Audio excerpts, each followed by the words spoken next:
আসসালামু আলাইকুম। সবাই কেমন আছেন? বেশ অনেকদিন পর আবার 90 মিনিট স্কুলিং। আমাদের 90 মিনিট স্কুলিং সাধারণত ছাদ বাগান বা কৃষি, পরিবেশ নিয়ে আমরা কথা বলে থাকি। আমাদের গ্রিন বাংলাদেশ সবসময়ই সবুজ বা সবুজের বিতরণ নিয়ে কাজ করে। আমরা কিভাবে ঢাকা শহর বা পার্শ্ববর্তী শহর অথবা পুরো বাংলাদেশকে সবুজায়িত করব, সবুজায়ন করব, সে নিয়ে আমরা কাজ করে থাকি। এটার একটা গ্রিন বাংলাদেশের একটা পার্ট হচ্ছে যে গাছপালা শুভেচ্ছা উপহার দেয়া, টেকনোলজি দেয়া এবং সারা ঢাকা শহরের ছাদ বাগানে কিভাবে প্রমোট করা যায় সেটা নিয়ে কাজ করা। আমরা দীর্ঘদিন ধরেই কাজ করছিলাম। আর এই গ্রিন বাংলাদেশের একটা পার্ট হচ্ছে 90 মিনিট স্কুলিং। আপনারা জানেন 90 মিনিট স্কুলিং আমরা করোনাকালীন সময়ের আগে আমরা সাধারণত করতাম হচ্ছে আমরা শেরেবাংলা কৃষি বিশ্ববিদ্যালয়ে এসে আমাদের 90 মিনিট স্কুলিং করতে হতো।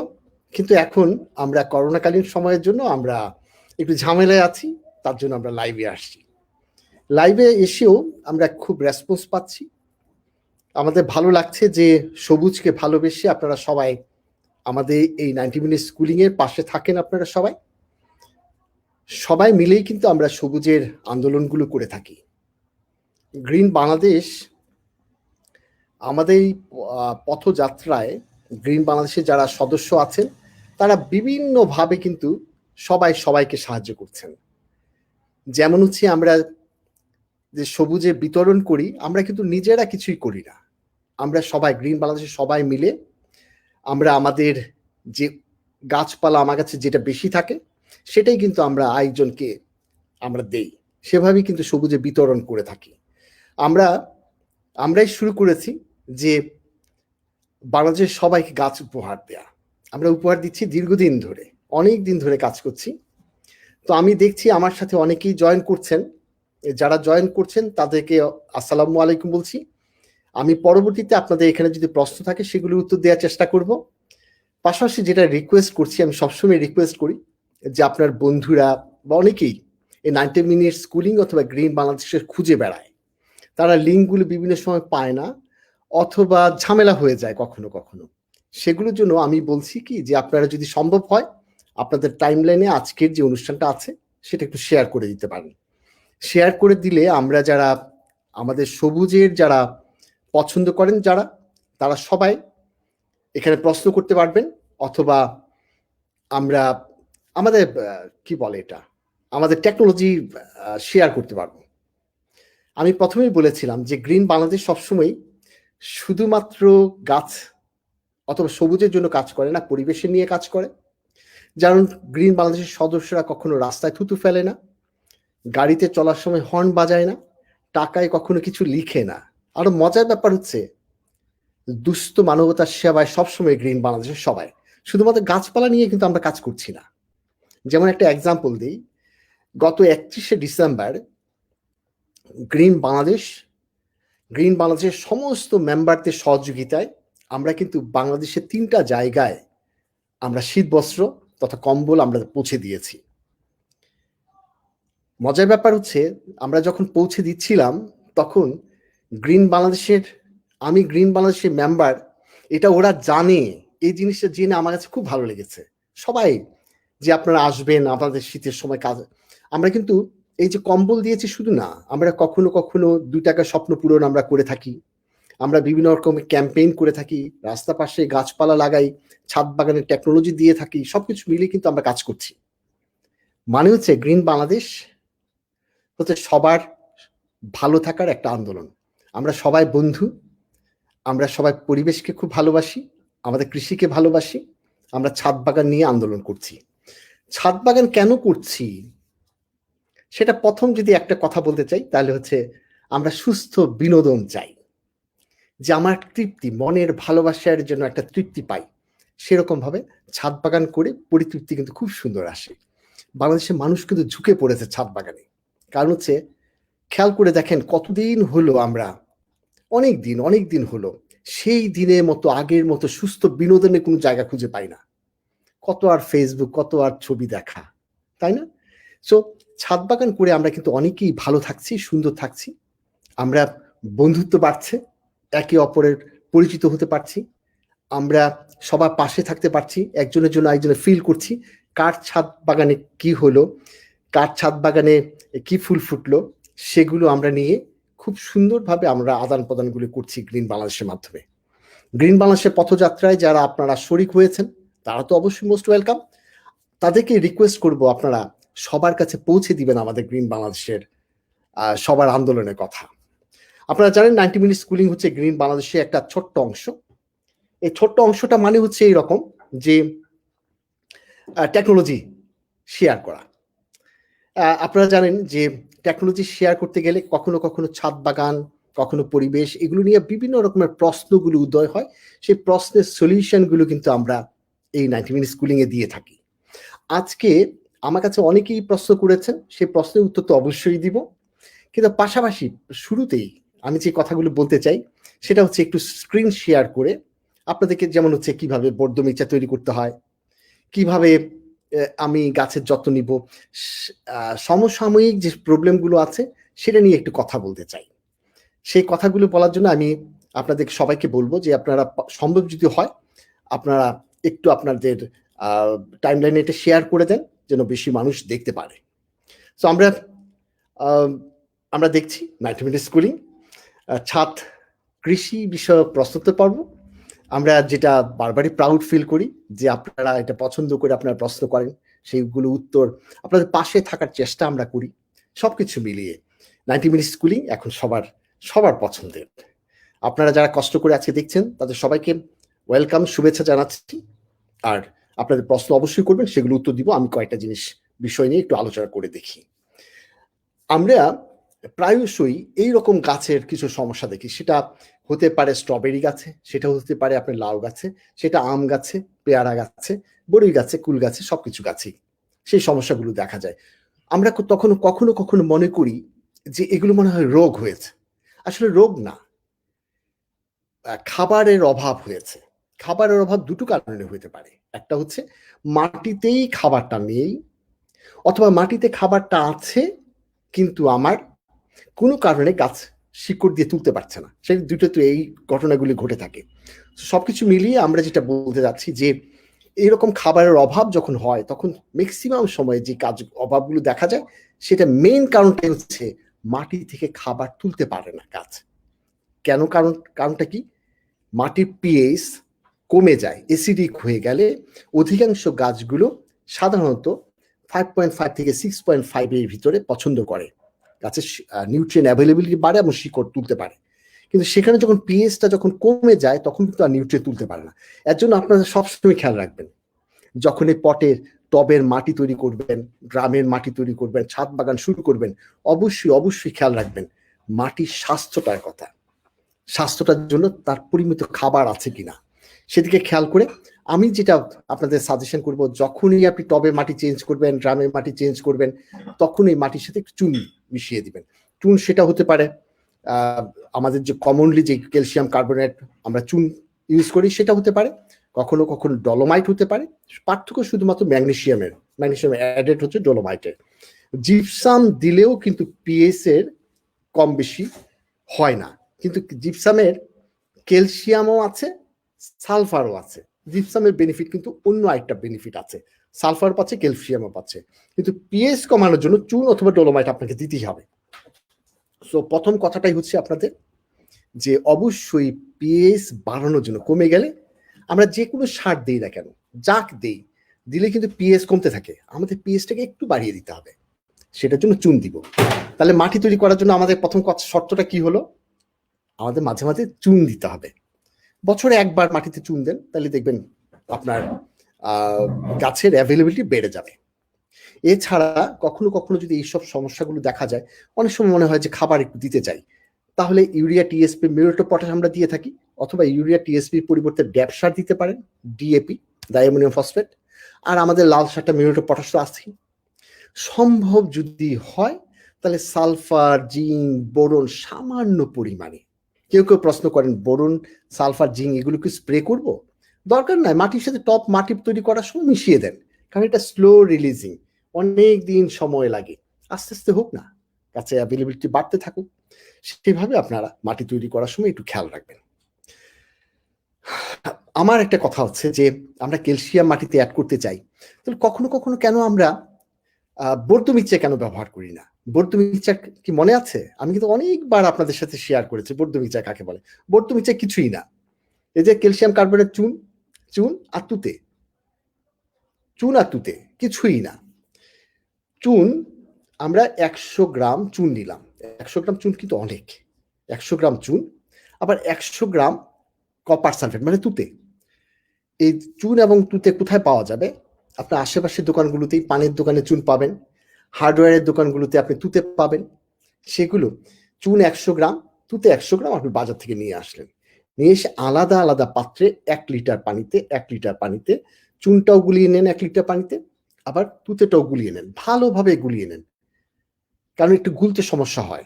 আবার চুনে পানি দিলে কিন্তু গরম হয়, এটা ঠান্ডা না হওয়া পর্যন্ত কিন্তু ব্যবহার করা যাবে না, তাহলে অনেক সময় ধরে গুলাতে হবে। গুলিয়ে আমরা কি করব, দুটা যখন গুলানো হয়ে গেল, তাহলে 1 লিটার 1 লিটার 2 লিটার পানি আমরা 8 লিটার পানির সাথে বড় একটা বালতির ভিতরে পানি, 10 লিটার পানি হলো টোটাল, তাই 1 লিটার চুন মিশানো, 1 লিটার তুতে মিশানো, আর 8 লিটার পানি, টোটালটা জড়ো হলে কত হলো? টোটাল হলো 10 লিটার পানি। 10 লিটার পানি দিয়ে কিন্তু আপনার ছাদের অনেক জায়গাকে ভিজিয়ে দিতে পারবেন। গাছে স্প্রে করবেন নাকি মাটিতে স্প্রে করবেন? আপনি গাছেও স্প্রে করতে পারবেন, মাটিতেও স্প্রে করতে পারবেন।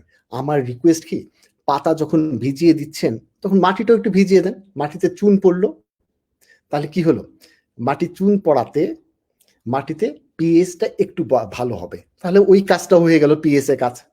আবার যেহেতু কপার সালফেট ব্যবহার করছি, আমরা সবসময় কিন্তু রোগবালাই দমন করার জন্য কপার, আমরা বলি প্রায়শই কিন্তু যে কপার ফাঙ্গিসাইড ব্যবহার করবেন। তাহলে কপারটা কি, রোগ প্রতিরোধ করে, রোগ দমন করে। তাহলে কপার সালফেট,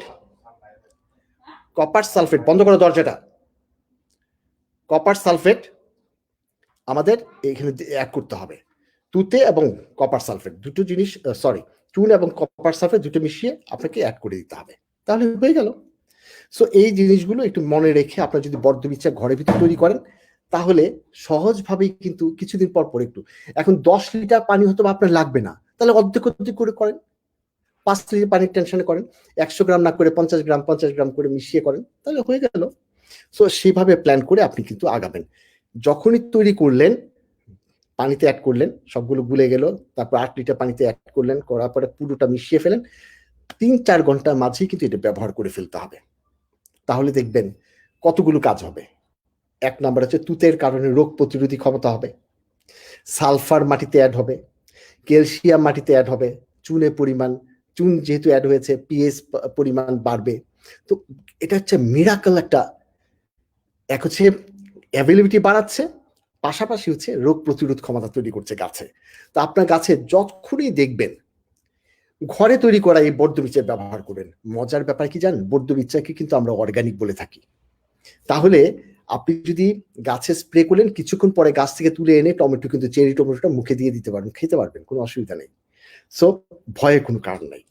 তো বর্দমিচার আপনারা প্র্যাকটিস করবেন। আমি আশা করছি আপনাদের গাছের যে সমসাময়িক যে ছোট ছোট ডিজিজ থাকে, ছোট ছোট ডেফিসিট সিমটম থাকে, এই তুতে ব্যবহার করলে, বর্দমিচা ব্যবহার করলে কিন্তু সবকিছুই সুন্দর হয়ে যাবে, সলিউশন হয়ে যাবে। আমরা একসময় ক্লিবায়ো কথা বারবার বলেছিলাম। সারা পৃথিবীতে এখন কিন্তু মাটির স্বাস্থ্য নিয়ে সবাই ভাবছে। মাটির স্বাস্থ্য যদি ভালো থাকে তাহলে ফসল ভালো হবে। মাটির স্বাস্থ্যের জন্য মাটির ভিতরে যে মাইক্রো অর্গানিজম গুলো আছে সেগুলো নিয়ে সমস্ত পৃথিবীর মানুষগুলো ভাবছে। এইরকম আমরা বলি ইফেক্টিভ মাইক্রো অর্গানিজম। এই ইফেক্টিভ মাইক্রো অর্গানিজম নিয়েই কিন্তু ক্লিবায়ো। তো আপনারা যদি ক্লিবায়ো মাটিতে দিয়ে দেন অথবা গাছে স্প্রে করেন, তাহলে ইফেক্টিভ মাইক্রো অর্গানিজম পেয়ে গেল, রোগ প্রতিরোধ করবে, তারপর ডিজিজ কমাবে, নানাবিধ জিনিস, অনেক উপকার। হ্যাঁ, ফিউচার বিভিন্ন রোগ বালাই কন্ট্রোল করবে। সো ফসলের উৎপাদনশীলতা বাড়বে, ফসলের মিষ্টতা বাড়বে, গুণগত মান বাড়বে। সবকিছু মিলিয়ে আমরা অনেক, মাটির যদি কোয়ালিটি বাড়িয়ে ফেলেন তাহলে তো ফলন তো খুব ভালোই হবে। তো সবকিছু মিলিয়ে মাটিতে ক্লিবায়ো অথবা গাছের স্প্রে করলে ক্লিবায়ো খুব ভালো কাজ করবে। ক্লিবায়ো যখন আপনি প্ল্যান করবেন যে গ্রোথ গাছের ইল বাড়াতে চান, তখন 2 থেকে 4 ml 1 লিটার পানিতে মিশিয়ে আপনি স্প্রে করলেই যথেষ্ট। এটা 2 বার বা 3 বার স্প্রে করবেন, তাহলে যথেষ্ট হয়ে গেল। কিন্তু যদি মনে করেন যে ব্যাকটেরিয়া হয়েছে, যদি মনে করেন গাছের যে হঠাৎ করে গোড়াটা পচে যায় ব্যাকটেরিয়ার কারণে সেই রকম, অথবা রোগ বালাই হচ্ছে, গাছেরগুলো ঢলে পড়ছে, মরে ঢলে পড়ে যাচ্ছে, এরকম যদি সিমটম দেখেন তাহলে হচ্ছে রোগ হয়েছে। রোগের জন্য একটু কনসেন্ট্রেশনটা বাড়িয়ে দিতে হবে। তখন 8 থেকে 10 ml পার লিটারে মিশিয়ে দিবেন। তাহলে দেখবেন 2 বার স্প্রে করে দেখেন, দেখবেন ব্যাকটেরিয়া পর্যন্ত কন্ট্রোল হয়ে যায়। সো ইফেক্টিভ মাইক্রো অর্গানিজম কিন্তু ব্যাকটেরিয়াকে কন্ট্রোল করে, আদার্স ফাঙ্গাসকে কন্ট্রোল করে, ইল বাড়ায়, ফসলের মিষ্টতা বাড়ায়, সবকিছু মিলিয়ে ভালো কাজ করে। আপনার যখন আবার আরেকটা জিনিস বলতে চাই এখানে, প্রায়শই কিন্তু অনেকে বলেন যে আমার ফসলগুলো ভালো হচ্ছে না, হলুদ হয়ে যাচ্ছে পাতা, সিমের পাতা হলুদ হয়ে যাচ্ছে। এগুলো মানে হচ্ছে কি, গাছ কিছু একটা বলতে চায় আপনার কাছে, হয় খাবার অভাব হয়েছে অথবা রোগবালাই হয়েছে, সবকিছু মিলিয়ে কিছু কথা বলতে চায়। তো এরকম আপনি বুঝতে হবে যে কি সমস্যাটা হয়েছে। যখনই দেখবেন যে একটু পাতা, উপরে পাতাগুলো হলুদ হচ্ছে, নিচে পাতাগুলো হলুদ হচ্ছে, তাহলে বোঝা যাবে কোনো একটা খাবারের সমস্যা হচ্ছে। আপনি এটা সলিউশন করার জন্য না বুঝি, সাধারণ কমন সেন্সে এইটা সমস্যা করার জন্য, সলিউশন করার জন্য আপনি কিন্তু ভার্মিটি ব্যবহার করতে পারেন। ভার্মিটি মনে আছে ভার্মিটি কাকে বলে? ভার্মিটি কিছুই না, আমরা যেমন এই যে এইরকম একটা টি ব্যাগ দিয়ে পানিতে গুলিয়ে নিয়ে আমরা লাল চা খাচ্ছি, ঠিক সেই রকম ভার্মি কম্পোস্ট গুলিয়ে গাছের গোড়ায় দিয়ে দেয়া, সেটা হচ্ছে ভার্মিটি। তাহলে ভার্মিটি ধরা যাক 1 কেজি ভার্মি কম্পোস্ট 10 লিটার পানিতে পুরো রাত ভিজিয়ে রাখলেন। কেউ কেউ বলতে পারে না 24 ঘন্টা ভিজাতে হবে, কেউ কেউ বলতে বেশিক্ষণ ভিজাতে হবে, অসুবিধা নেই। আপনি ভিজিয়ে রেখে নাড়া দিয়ে আপনি ব্যবহার করে দেন। আর যদি মনে করেন যে না, এটার সাথে 1 চিমটি ইউরিয়া ব্যবহার করে দেন, তাহলে ক্ষমতা বাড়বে, কাজ বাড়বে। এরকম ভাবে আপনি কিন্তু ব্যবহার করতে পারেন। সো আপনার কিন্তু ওই যে সাময়িক যে গাছের দুর্বল দুর্বল মনে হচ্ছে, স্যালাইনের মতো কাজ করবে। সো মাঝে মাঝে কিন্তু ভার্মিটি আপনি গাছে ইউজ করবেন, গাছের ফলন এবং গাছের স্বাস্থ্য ভালো থাকবে। এখন আছে প্রশ্ন উত্তর পর্ব। সাদিয়া আক্তার আপু লিখেছেন, একটা ছবি পাঠিয়েছেন সুন্দর, লাউ গাছটা খুব সুন্দর কিন্তু পোকা দেখা যাচ্ছে, করণীয় কি? বাহ, সুন্দর। এরকম অনেকেই প্রশ্ন করেন যে পোকা দেখা যাচ্ছে, যেমন এখানে একটা দেখেন, মোতাহার হোসেন ভাই লিখেছেন পোকা খাচ্ছে কি করব। মানে পোকা কন্ট্রোল করতে হবে। পোকা আসলে একদিনে হয় না, যে হঠাৎ করে রাতে বেলা সব পোকা ঝাঁকে ঝাঁকে চলে আসলো তা কিন্তু না। আপনার কেয়ারলেসনেসের জন্য পোকাটা কোথাও না কোথাও ডিম পেড়েছে, পাতার নিচের দিকে ডিম পাড়ে, সেদিকে খেয়াল রাখা উচিত ছিল। তারপরে মাটিতে ডিম পাড়ে, মাটি থেকে উঠে উঠে উঠে উঠে রাতের বেলা খেয়ে ফেলে, এরকম হতে পারে। সো আপনি যদি প্রাথমিক অবস্থায় ওই দলা পোকাগুলো যদি কন্ট্রোল করতে পারেন, পাতাটা তুলে ফেলে দেন, তাহলে পোকা সহ সবগুলো মরে যাবে, তাই না? পোকা সহ যদি মারতে পারতেন তাহলে খুব ভালো হতো। যেই পাতাটা খাচ্ছে তার আশেপাশে, অথবা রাতে বেলা খেয়ে গেল, আপনি সন্ধ্যা সকালবেলা উঠে একটু নিভিয়ে দেখেন, ওখানে কিন্তু ক্যাটারপিলার গুলো বসে আছে মাটিতে, অথবা পাতার নিচে, যেসব পাতাগুলো বড় থাকে তার নিচে, অথবা ছোট পাতা হলে গাছের গোড়ায়, এরকম ভাবে মাটির নিচে অন্ধকারে তারা থাকতে পছন্দ করে। সো সেই জায়গা থেকে একটু খেয়াল করে আপনি তুলে ফেলে দিবেন, সেটা হতে পারে। এছাড়া একটা পথ আপনি সহজ বুদ্ধি শিখিয়ে দিই, নিম তেল। নিম তেল কিন্তু খুব ভালো কাজ করে, এফিড হবে না, থ্রিপস হবে না, ফ্লাইগুলো আসবে না। এর জন্য নিম তেল মাঝে মাঝে স্প্রে করবেন। নিম তেল, শুধু নিম তেল আমি স্প্রে করতে বলবো না, নিম তেলটাকে একটু গুলিয়ে নেওয়ার জন্য, অ্যাভেলেবল করার জন্য 2-3 ফোঁটা সাবান মিশিয়ে দেন। আপনি ধরেন 2 লিটার পানিতে আপনি 5 ml নিম তেল ব্যবহার করলেন, 2-3 ফোঁটা সাবান দিয়ে দেন, শ্যাম্পু দিয়ে দিতে পারেন, আপনার থালা বাটি ধোয়ার জন্য যেই সাবান থাকে সেই সাবানটাও আপনি দিতে পারেন, দিয়ে ঝাঁকিয়ে আপনি গাছে স্প্রে করে দেন, দেখবেন আর পোকা খাচ্ছে না। মানে কি, পোকাটা মরে গেল? কথাটা ঠিক না, কিন্তু পোকা এত সহজে মরবে না, পোকাগুলো এখান থেকে পালাবে। কারণ হচ্ছে নিম তেলের গন্ধটা তার পছন্দ না। মজার ব্যাপার হচ্ছে পাতা যেহেতু নিম তেল লেগে আছে, পোকা যখন কামড় দিবে তখন তিতা লাগবে ওর কাছে, সে খাবে না এটা। সো এখান থেকে এই গাছ থেকে পালিয়ে চলে যাবে। সো নিম তেল, সাবান পানি খুব ভালো কাজ করে। পুরো বাগানে দিয়ে দেন, সব গাছে আপনি কিন্তু ব্যবহার করতে পারেন। তাহলে সলিউশন শুধুমাত্র লাউ না, যেকোনো গাছে কিন্তু আপনি ব্যবহার করতে পারেন। আব্দুল্লাহ আল মামুন ভাই বলেছেন, আমার স্কোয়াশ গাছগুলো এইভাবে ফেটে যাচ্ছে কেন? দেখেন ছবিটা দেখেন, গাছগুলো ফেটে যাচ্ছে। এটা কিন্তু আসলেই কিন্তু একটা সমস্যা। এই রকম সমস্যা যখন হয় তখন একটা মাইক্রোফোমিনা ফেসিওলিনা একটা ফাঙ্গাস আছে। এই ফাঙ্গাসের যখন ইনফেকশন হয় তখন কিন্তু এই রোগটা দেখা দেয়, এবং তখন কিন্তু শুধু লাউ গাছেই না, অন্যান্য গাছেও কিন্তু এই রোগটা দেখা দেয়। লাউ গাছটা যেহেতু একটু রসালো, তার জন্য এটা মিষ্টি কুমড়া গাছেও হয়, লাউ গাছে হয়, শশা গাছে হয়। সো আপনাকে এখানে গুড এগ্রিকালচারাল প্র্যাকটিস মেনটেন করতে হবে, যে আপনার চারাগুলোকে সবসময় পরিষ্কার পরিচ্ছন্ন রাখতে হবে, তাহলে কিন্তু এটা হবে না। আবার মজার ব্যাপার হচ্ছে, এই যে ফাটা অংশটা থেকে যদি পানি ছিটকে অন্য গাছে লাগে তাহলে অন্য গাছেও হওয়ার সম্ভাবনা থাকে। সো আপনাকে অবশ্যই একটু খেয়াল করতে হবে যেন পরিষ্কার পরিচ্ছন্ন থাকে। আপনি যদি একটু সাবান পানি দিয়ে ধুয়ে দেন তাহলে ভালো হবে। আমাকে পরিষ্কার পরিচ্ছন্ন গুড এগ্রিকালচারাল প্র্যাকটিস কিন্তু মেনটেন করতে হবে এখানে। তবে এই রোগটা বেশি হয় যদি অ্যাসিডিক সয়েল হয়। আপনি যদি চুন ব্যবহার করতেন ওখানে, তাহলে এই প্যাথোজেনটাই থাকতো না। তাহলে চুন খেয়াল করে দেখেন, প্রথম আমি যখন চুনের গল্প বলছিলাম তখন কিন্তু বলছিলাম অনেক রোগ বালাই থেকে কিন্তু এই মাটির স্বাস্থ্যটা যদি ভালো থাকে তাহলে কিন্তু অনেক রোগ বালাই থেকে ক্রপসগুলোকে ভালো রাখা যায়। সাথী ইসলাম লিখেছেন, প্রুনিং সম্পর্কে জানতে চাই সব ধরনের গাছের। বিশাল প্রশ্ন। এক এক গাছের এক এক বৈশিষ্ট্য, গোলাপে একরকম, টমেটোতে একরকম, শশাতে একরকম, লাউয়ে একরকম, এক একটা ক্যারেক্টার, আঙ্গুরে এক এক রকম। তবে কমনলি আমি বলি, এখন যেহেতু টমেটো গাছ হচ্ছে, টমেটো গাছে আপনি যখন গাছটা বড় হচ্ছে, এখান থেকে যে ব্রাঞ্চ বের হচ্ছে এটাকে ব্রাঞ্চ বলি, আর এই পাশে যে ব্রাঞ্চের ফাঁক থেকে যেটা বলা হয় নোট থেকে যে গাছটা বের হয়, এইগুলোকে আমরা সাকার বলি। এই সাকারগুলো ফুল আসার আগে, ফুল হওয়ার আগে নিচের ফুল যেখানে আসবে তার এই নিচের পোর্শনে যে যদি সাকারগুলো আসে সেগুলো ভেঙে ফেলে দিলে কিন্তু ভালো হয়। আপনি কি ভেঙে ফেলে দিবেন? না। আপনার যদি মনে হয় যে আরেকটা টমেটো চারা লাগবে, তাহলে ভেঙে একটু পানির ভিতরে ওই সাকারটা রেখে দেন, দেখবেন 2 দিনের ভিতরে 3 দিনের ভিতরে আপনার শিকড় বের হওয়া শুরু হয়েছে। তাহলে ওইটা আবার গাছটা লাগিয়ে দেন, তাহলে একটা গাছ থেকে সাকার ভেঙে ভেঙে কিন্তু অনেকগুলো চারা আপনি তৈরি করতে পারেন।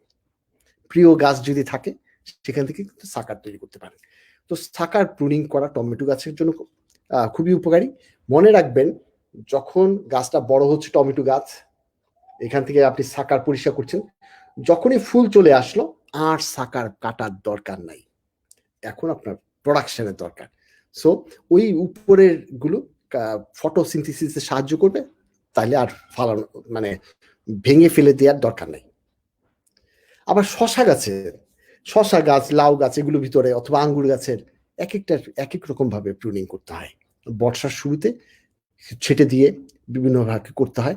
আঙ্গুরের ব্যাপারে কিন্তু আমি একদিন বলেছিলাম যে আঙ্গুর গাছ আপনি যদি ভালোভাবে প্রুনিং না করেন তাহলে আঙ্গুর ধরবে না।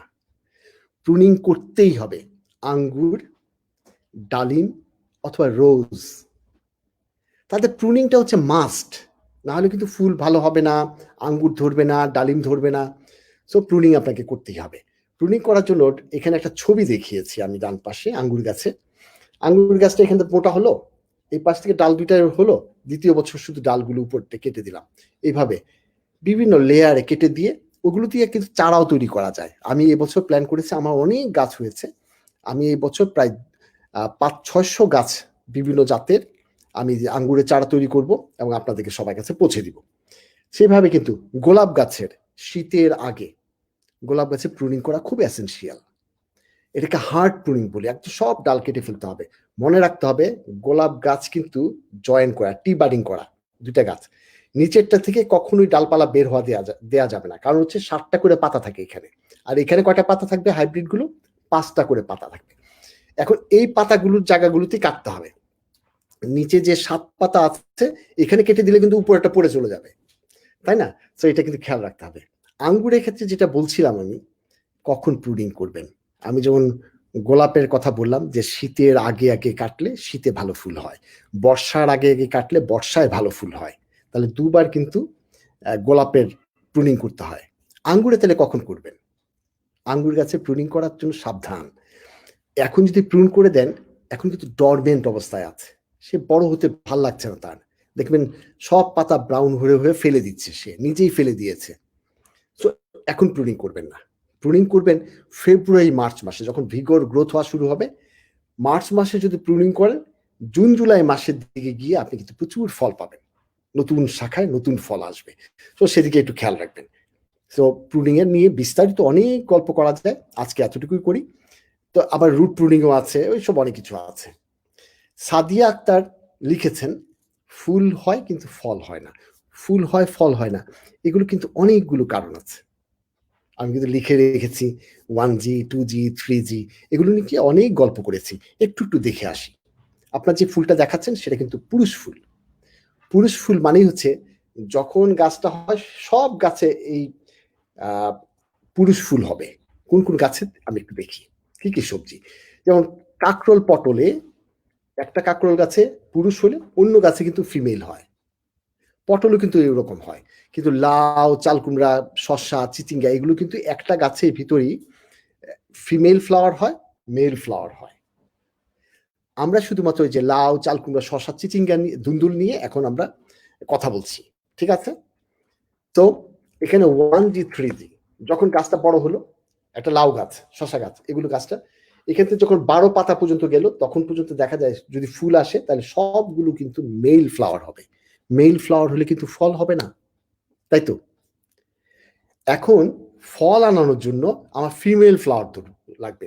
তখন আপনি এই 12 পাতার উপরে ডালটা কেটে দিলেন, কেটে দিলে এখান থেকে শাখা বের হবে, বের হলে এটা 2G হয়ে গেল। এই 2G-তে যখন যাবে তখন 20% ফিমেল ফ্লাওয়ার হবে।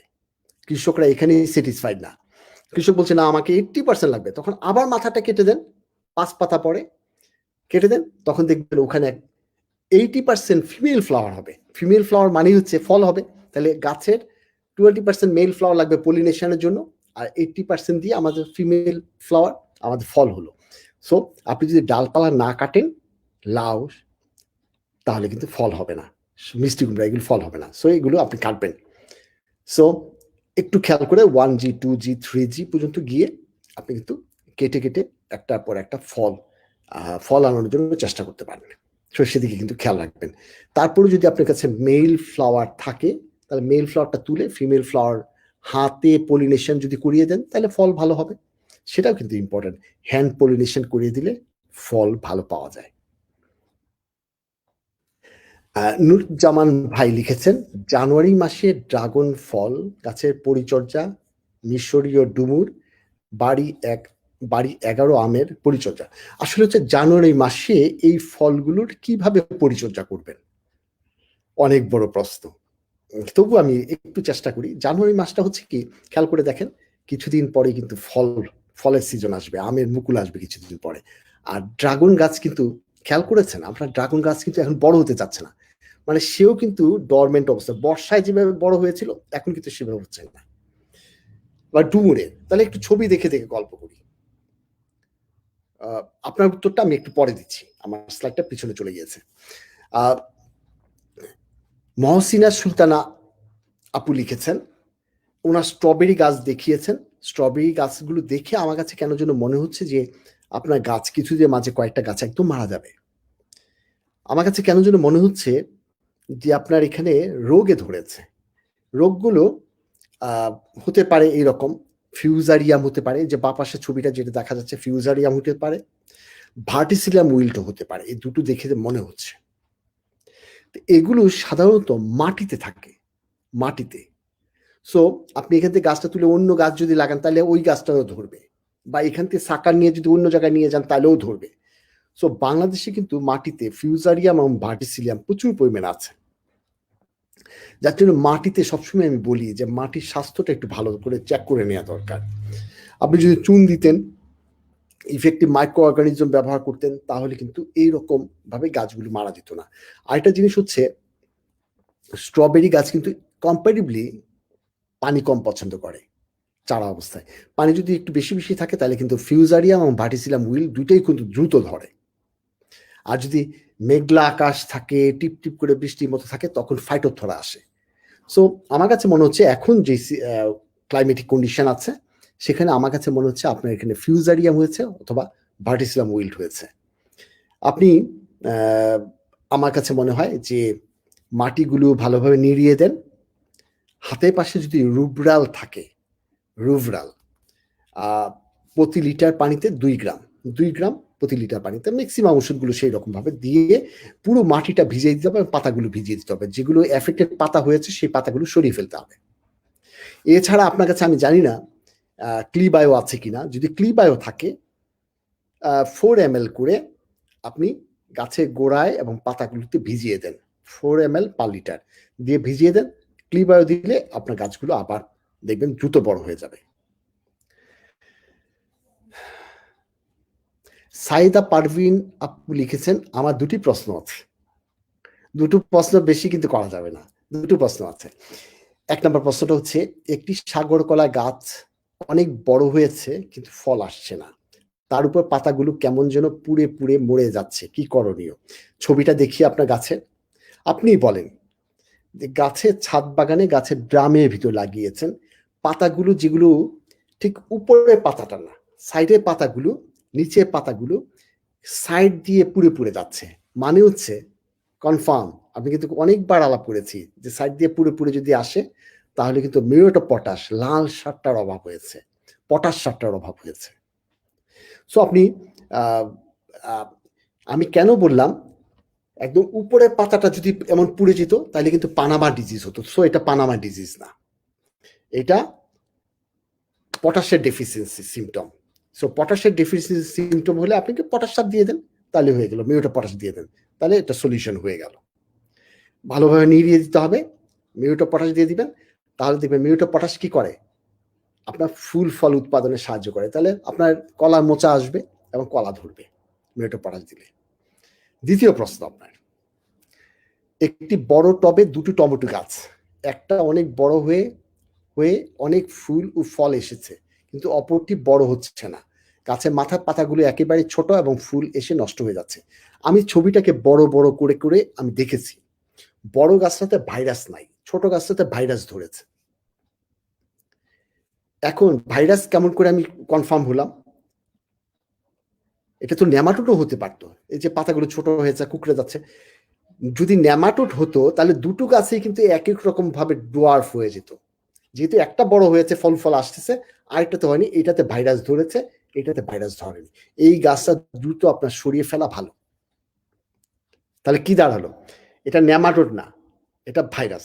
সো আপনার গাছটাকে দ্রুত সরিয়ে ফেলে ভালো হবে, খেয়াল রাখবেন।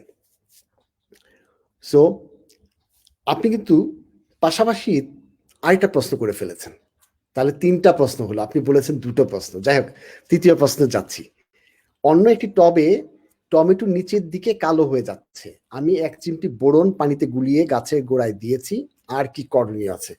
বোরনের সিমটম নিচে কালো হয়ে যাওয়া বোরনের সিমটম না, এটা হচ্ছে ব্লোজম এন বলি আমরা, ব্লোজম এন রট। টমেটো গাছের, অন্য শশা গাছে, শশাও হতে পারে, অন্য ফলে হতে পারে, স্ট্রবেরি, নিচের থেকে কালো হয়ে পচে পচে যখন আসে তখন বুঝতে হবে যে ব্লোজম এন্ড রট হয়েছে। এটা শুধুমাত্র ক্যালসিয়ামের অভাবে হয়। তাহলে ক্যালসিয়াম কোথায় কোথায় আছে? চুনে আছে, তারপর আপনি জিপসামে আছে। সো জিপসাম অথবা চুন যদি দেন তাহলে কিন্তু সলিউশন হয়ে গেল, জিপসাম অথবা চুন। ঠিক আছে? সো আপনার প্রশ্ন, 3টা প্রশ্নের উত্তর দিলাম, কিন্তু বেশি বেশি প্রশ্ন করবেন।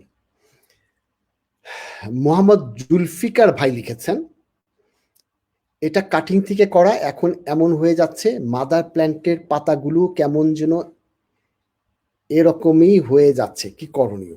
আপনার ছবিটা দেখে আমিও একটু কনফিউজড হয়েছি। কখনো আমার কাছে মনে হয়েছে যে এটা কি ফাইটোথরা হলো, কখনো মনে হচ্ছে অধিক রৌদ্রে পাতাগুলো পুড়ে গেল, আবার কখনো মনে হচ্ছে কোনো কি নিউট্রিয়েন্টের অভাব, যেমন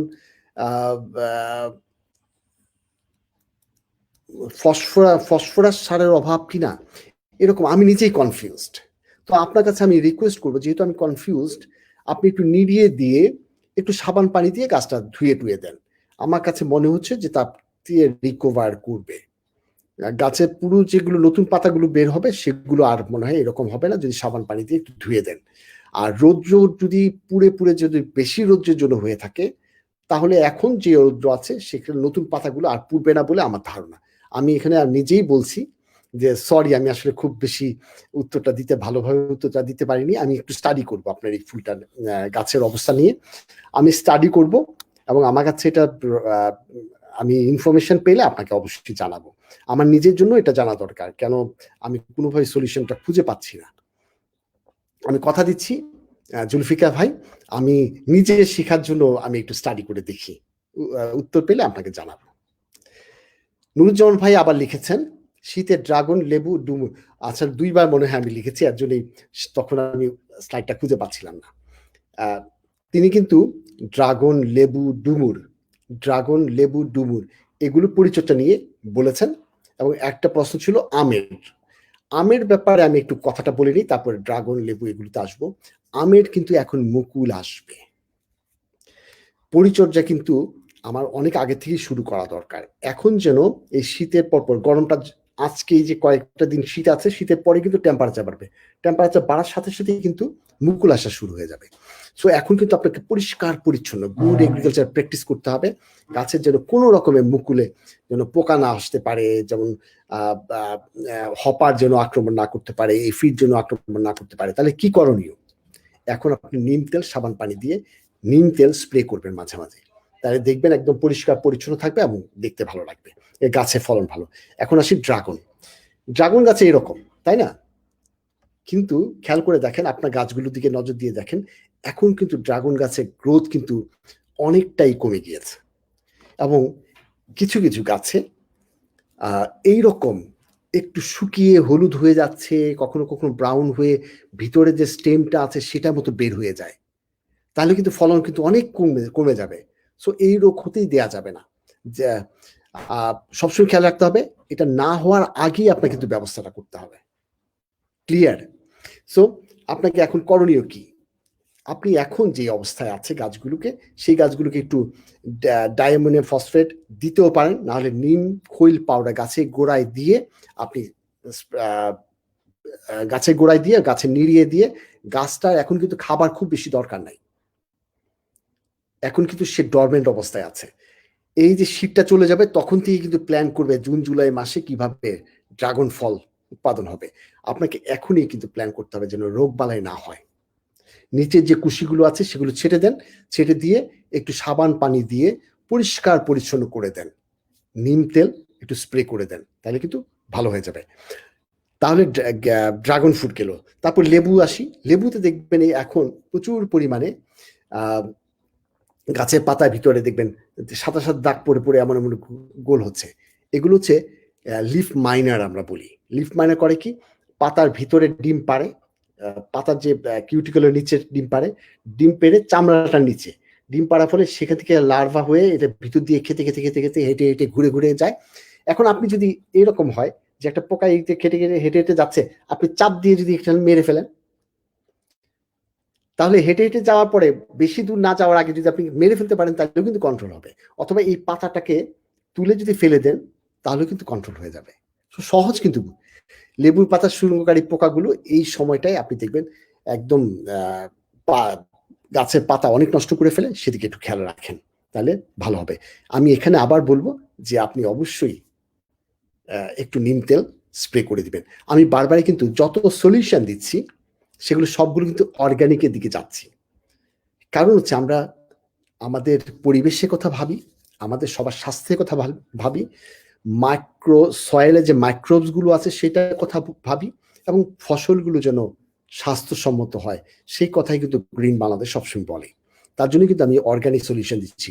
নিম তেল সাবান পানি পর্দমিচা এগুলো স্প্রে করলে দেখবেন আপনার গাছের চেহারাই চেঞ্জ হয়ে যাবে।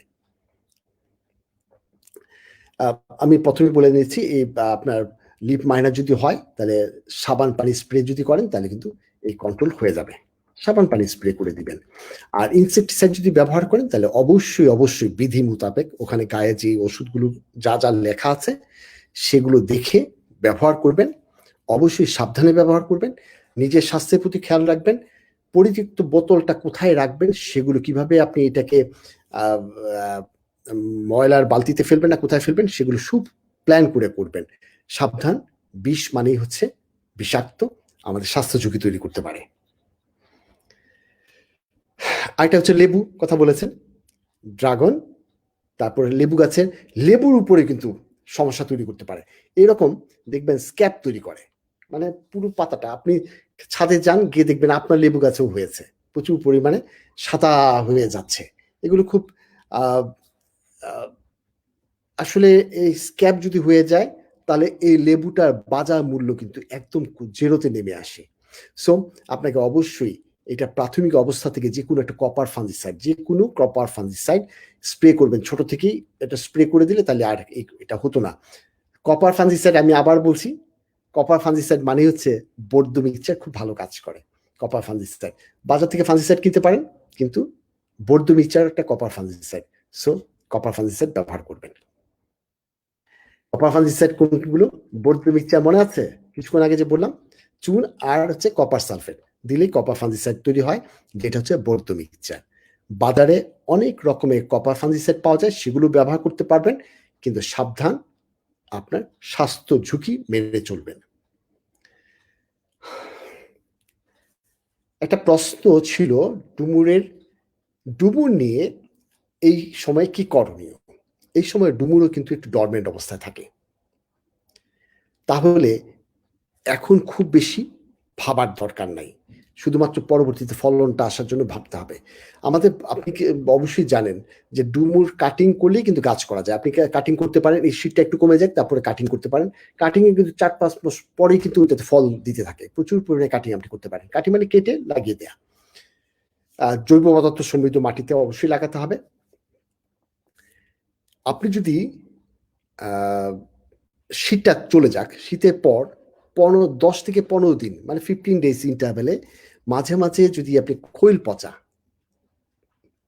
পচা যদি গাছের গোড়ায় দেন, তাহলে দেখবেন, অবশ্যই ভালোভাবে নিড়াতে হবে কিন্তু মাটিটা নিড়িয়ে যদি খৈল পচা ব্যবহার করেন এবং নিড়ানোর পরে খৈল পচা দিয়ে আবার যদি 2 দিন পরে নিড়িয়ে দেন, এভাবে যদি রাখেন তাহলে দেখবেন আপনার ডুমুর অনেক বড় সাইজের হবে এবং প্রচুর পরিমাণে ডুমুর ধরবে। সেদিকে একটু খেয়াল রাখবেন। ফারজানা আশরাফি লিখেছেন, সিম গাছের সালাম জানিয়েছেন। ওয়ালাইকুম সালাম। আমি কিন্তু সবার সালামগুলি ওয়ালাইকুম সালাম বারবারই বলছি না, সবাইকে ওয়ালাইকুম সালাম বলছি এবং সালাম জানাচ্ছি। সিম গাছের পরিচর্যা ও রোগ সম্বন্ধে জানাবেন। সিম গাছে একবার অনেক সিম ধরার পর গাছের পাতা হলুদ হয়ে যায়, সার দিয়েছিলাম, এখন আবার নতুন পাতা হচ্ছে। আসলে সিমের সিজনটা প্রায় টেম্পারেচার, এই বছর কিন্তু বাংলাদেশের টেম্পারেচার একটু হাই যাচ্ছে, তাহলে এবং ছাদ বাগানে তো স্পেশালি একটু বেশি গরম থাকে। সো সিমের কিন্তু একবার হারভেস্ট করে ফেলেছেন, যার ফলশ্রুতিতে ইউরিয়া জাতীয় নাইট্রোজেনাস ফার্টিলাইজারের অভাব দেখা দিয়েছে। সিম জাতীয় গাছ লিগুমিনাস ক্রপস, সো মাটিতে নিজেরাই নাইট্রোজেন তৈরি করতে পারে। এর জন্য আপনি যদি একটু নিড়িয়ে দেন তাহলে কিন্তু সার দেওয়ার দরকার ছিল না। যা সার দিয়েছেন, এখন শুধুমাত্র খেয়াল রাখবেন, এখন খেয়াল রাখার ব্যাপার হচ্ছে এই গরমের সাথে সাথে এফিড আসবে প্রচুর। শুধুমাত্র এফিডটাকে যদি আপনি কন্ট্রোল করতে পারেন তাহলে আবার ফলন পাবেন। সো এফিডটাকে আপনি পরিষ্কার পরিচ্ছন্ন রাখেন, তাহলে কিন্তু আপনার ফলন ভালো হবে। সো আপনার এডিশনাল আর ফার্টিলাইজার দেওয়ার দরকার নাই, শুধু নিম তেল দিয়ে এটাকে আপনি এফিডটাকে কন্ট্রোল করেন। টেম্পারেচার বেড়ে গিয়েছে, সো এফিড হবে। ফারজানা সুলতানা আপু লিখেছেন, টমেটো শশা গাছে পাতা হলুদ হয়ে যাচ্ছে, করণীয় কি? টমেটো পাতা গাছের শশা গাছের আমি একটা প্রায় সময়ই বলতে চেষ্টা করি, গাছের পাতা হলুদ হওয়া মানেই হচ্ছে নিউট্রিয়েন্টের অভাব। কোন নিউট্রিয়েন্টের অভাব হয়েছে সেটা বুঝতে হবে, কোন পাতা, উপরের পাতা নিচের পাতা, কোন পাতাগুলো হলুদ হচ্ছে। আমি আসলে আপনার ছবি দেননি দেখে আমি এখানে বোঝানোর জন্য বলছি যে টমেটো গাছের গোড়া অথবা শসা গাছের গোড়ার দিকে যদি পাতাগুলো হলুদ হয়ে যায় তাহলে বুঝতে হবে নাইট্রোজেনের অভাব হয়েছে, তাহলে ইউরিয়া অথবা ড্যাপ সার দিলেই সলিউশন হয়ে যাবে। আবার যদি দেখেন যে না একদম আগার পাতাগুলো হলুদ হচ্ছে, তাহলে বুঝতে হবে সালফার, ফেরাস, জিঙ্ক অথবা বোরন এইরকম মাইক্রো অর্গানিজম মাইক্রোনিউট্রিয়েন্টগুলোর অভাব হচ্ছে। তখন কিন্তু আপনার পিএসএ কথা চিন্তা করতে হবে। তখন এডিশনাল কেউ বলে যে বোরন সার আমরা স্প্রে করব কিনা, হালকাভাবে মাটি তৈরি করার সময় যদি বোরন দিয়ে দিতেন তাহলেও কিন্তু হতো, সালফার যদি একটু অ্যাড করতেন তাহলেও হতো, যে ফেরাস যদি অ্যাড করতেন তাহলেও হতো। সো এখন যদি হলুদ হয়ে যায় উপরের পাতাগুলো, তাহলে আমার কাছে মনে হয় এইসব সারগুলো না দিয়ে আপনি একটু চুন দিয়ে পাতা গাছের গোড়ার মাটিগুলো একটু নিড়িয়ে দেন। মাটিতে যে পরিমাণে সালফার আছে, ফেরাস আছে, জিঙ্ক আছে, বোরন আছে, সেগুলো অ্যাভেলেবল হয়ে যাবে। তাহলে বুঝতে পেরেছেন? আচ্ছা, আমি কেন এই হলুদ হয়ে যাওয়াটাকে আমি কেন ভাইরাস বললাম না? আপনি কিন্তু বলেন নাই যে পাতা কুকড়েছে কিনা। সো ভাইরাসও না, নেমাটোডও না, আমি নিউট্রিয়েন্টের অভাব হয়েছে বলেই আপনি সলিউশনটা দিলাম। ঠিক আছে? পাতা যদি কুকড়ে যায় তাহলে নেমাটোড, পাতা কুকড়ে হলুদ হয়ে গিয়েছে তাহলে নেমাটোড অথবা ভাইরাস। রুবি হক আপু লিখেছেন, উনি একটা বিশাল বড় ডালিম গাছের ছবি দিয়েছেন এবং এই ডালিম গাছের ছবিতে উনি লিখেছেন গত সিজনে বেশ ভালো ফলন হয়েছিল, এখন আর গাছে ফল নেই। এই অবস্থায় করণীয় কি? গাছে ফুল ফল আসার জন্য কি করতে পারি? গাছ কি এখন ছেটে দিব? কি পরিমাণ ছেটে দিব জানাবেন প্লিজ। অনেক ধন্যবাদ, শুভকামনা রইল। কত সুন্দরভাবে লিখেছেন, আপনাকেও জন্য শুভকামনা রইল। এবং খুবই ভালো লাগে যে গ্রিন বাংলাদেশের মানুষদের অত্যন্ত সম্মানিত মানুষ। কেমন করে বুঝি জানেন? প্রতিটা মানুষের বিহেভিয়ার এত সুন্দর, এত সম্মানজনকভাবে কথাগুলো লিখেন, বলেন, চলেন, সবকিছু মিলিয়ে আমার মাঝে মাঝে লজ্জা হয় যে আপনাদের মতো গুণী মানুষের সাথে আমি মিশি বা কথা বলি আপনাদের সাথে। সো আল্লাহর কাছে শুকরিয়া করছি, আপনাদের মতো মানুষদের সাথে আমি দেখা হয়, কথা হয়। আচ্ছা, এখন সলিউশনে আমরা আসি। আপনি যে গাছটার ছবি দিয়েছেন, এই গাছটাতে মনে হচ্ছে যে গাছের গ্রোথ ভালো আছে। তবে ডালিম গাছের প্রথম শর্ত হচ্ছে আঙ্গুর, ডালিম, গোলাপ এগুলোর হচ্ছে যদি প্রুনিং না করেন, হার্ড প্রুনিং যদি না করেন, তাহলে কিন্তু ফল হবে না। ফল হলেও ম্যাক্সিমাম ফল ঝরে পড়ে যাবে, এটাই হচ্ছে শর্ত। ফুল আসলেও ফল হবে না, ফল হলেও ঝরে পড়ে যাবে। তাহলে কি করতে হবে? একটু ছবি দেখি। আমি ডান পাশে আপনার গাছের ছবিটা দিয়েছি, আর বুঝার স্বার্থে আমি ছবি এঁকে রেখেছি। সাধারণত এখন হচ্ছে জানুয়ারি মাস, এই জানুয়ারি ফেব্রুয়ারি যদি ফুল আসে, এখন যদি গাছে আপনার ফুল আসে, তাহলে ফুলগুলো মে জুন মাসে পেকে যাবে। তখন কিন্তু খুব ড্রাউট থাকবে এবং বিচিগুলো শক্ত হবে এবং রসটা কম হবে। বুঝতে পেরেছেন? মানে হচ্ছে ফেব্রুয়ারি মার্চ মাসে যদি আপনার ফুল আসে, তাহলে মে জুন মাসে যখন পাকবে ডালিমগুলো খেতে ভালো লাগবে না। তার জন্য আমরা যেটা করি, আমাদের ফুল আনতে হবে হচ্ছে June July, May June July মাসের দিকে ফুল আনতে হবে। তাহলে আগস্ট সেপ্টেম্বর অক্টোবর নভেম্বর ওই সময়টাই আমরা ফল পাবো। তখন আমাদের ওই সময়ে ফলগুলো একটু বৃষ্টি বৃষ্টি থাকবে জুন জুলাই মাসে, তখন ফলগুলো রসালো হবে, বীজগুলো পুষ্ট হবে এবং বীজটা নরম হবে। তাহলে আমি গ্রীষ্মকালে ফল পাকাবো না, ফল পাকাবো তারপরে। তার জন্য এখন জানুয়ারি মাসে যদি আমরা প্রুনিং করে দিই, এপ্রিল জুন মাসে কিন্তু ফল চলে আসবে। আমরা করব কি, ফেব্রুয়ারি মার্চ মাসের দিকে, এই সময়টা যখন ফুল আসার সময় হবে, ফেব্রুয়ারি মার্চ মাসে শীতটা কমে গেলেই ফুল আসা শুরু হবে।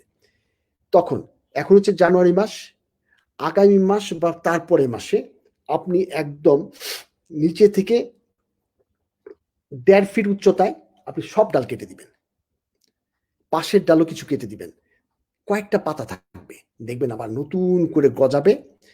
তখন একটু বেশি করে পানি দিতে হবে, গাছের গোড়ায় একটু চুন দিতে হবে, তার সাথে একটু ভার্মি কম্পোস্ট, ভার্মি টি যদি দিয়ে দেন, তাহলে নতুন পাতা গজাবে। তখন ফুল আসবে কখন? মে জুন জুলাই মাসে ফুল আসবে এবং জুলাই আগস্ট সেপ্টেম্বর মাসে পাকবে, তখন কিন্তু আপনি বেস্ট ফলনটা পাবেন। সো আপনার এই গাছটার প্রুনিংটা করতেই হবে, তবে এখন না করে আপনি ফেব্রুয়ারি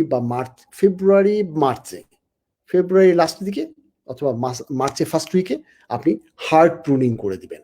1.5 ফিট উচ্চতায় ডালগুলো কেটে দিবেন, সাইডের ডালগুলো একটু কেটে দিবেন, তাহলে দেখবেন আপনার কাছে ফলন খুব সুন্দর হবে এবং ফলগুলো খেতে অনেক মিষ্টি হবে।